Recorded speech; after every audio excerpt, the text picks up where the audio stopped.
লালমনিরহাটে জুলাই সনদ বাস্তবায়ন ও পিআর পদ্ধতিতে জাতীয় নির্বাচন সহ ৫ দফা দাবিতে মানববন্ধন করেছে বাংলাদেশ জামায়াতে ইসলামী। বুধবার বিকেল ৪টা ৩০ জেলা শহরের মিশন মোড় চত্বরে এই মানববন্ধন কর্মসূচি অনুষ্ঠিত হয়। বাংলাদেশ জামায়াতে ইসলামী লালমনিরহাট জেলা শাখার আয়োজনে অনুষ্ঠিত এই কর্মসূচিতে অংশ নেন বিভিন্ন উপজেলা থেকে আগত নেতাকর্মীরা। উক্ত সভায় সভাপতিত্ব করেন জেলা আমির অ্যাডভোকেট আবু তাহের। এ সময় বক্তব্য রাখেন জেলা সেক্রেটারি ও আদিতমারি কালীগঞ্জ ২ আসনের সংসদ সদস্য প্রার্থী অ্যাডভোকেট ফিরোজ হায়দার লাবলু, সদর উপজেলা পরিষদের চেয়ারম্যান প্রার্থী অ্যাডভোকেট আব্দুল বাতেন, সাবেক জেলা আমির অধ্যাপক আতাউর রহমান, জেলা নায়েবে আমির মাওলানা হাবিবুর রহমান এবং সহকারী সেক্রেটারি ও ভাইস চেয়ারম্যান প্রার্থী হাফেজ শাহ আলম সহ আরো অনেকেই। উক্ত মানববন্ধনে বক্তারা তাদের বক্তব্যে বলেন, জুলাই সনদের ভিত্তিতে জাতীয় নির্বাচন ও পিআর পদ্ধতি বাস্তবায়ন এখন সময়ের দাবি।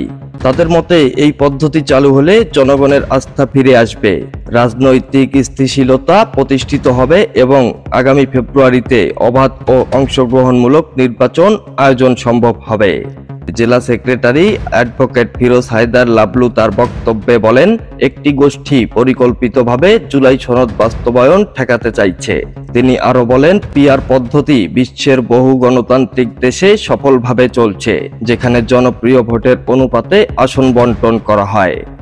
অন্যদিকে জেলা আমির অ্যাডভোকেট আবু তাহের তার বক্তব্যে বলেন, জুলাই জাতীয় সনদের ভিত্তিতে অবাধ, সুষ্ঠু ও গ্রহণযোগ্য নির্বাচন আয়োজনের মাধ্যমে জনগণের ভোটাধিকার ফিরিয়ে এনে বাংলাদেশকে একটি জবাবদিহিতামূলক রাষ্ট্রে পরিণত করা সম্ভব।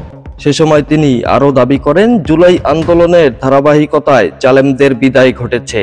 এখন সময় পিআর পদ্ধতি গণভোটের মাধ্যমে জনগণের মতামত বাস্তবায়নের। জামায়াতের পক্ষ থেকে জানানো হয়, তাদের ৫ দফা দাবির মধ্যে রয়েছে জুলাই সনদের ভিত্তিতে জাতীয় নির্বাচন আয়োজন, পিআর পদ্ধতি চালু, লেভেল প্লেয়িং ফিল্ড নিশ্চিতকরণ, ফ্যাসিস্ট সরকারের জুলুম নির্যাতনের বিচার এবং ১৪ দল ও জাতীয় পার্টির রাজনৈতিক কার্যক্রম নিষিদ্ধ করা।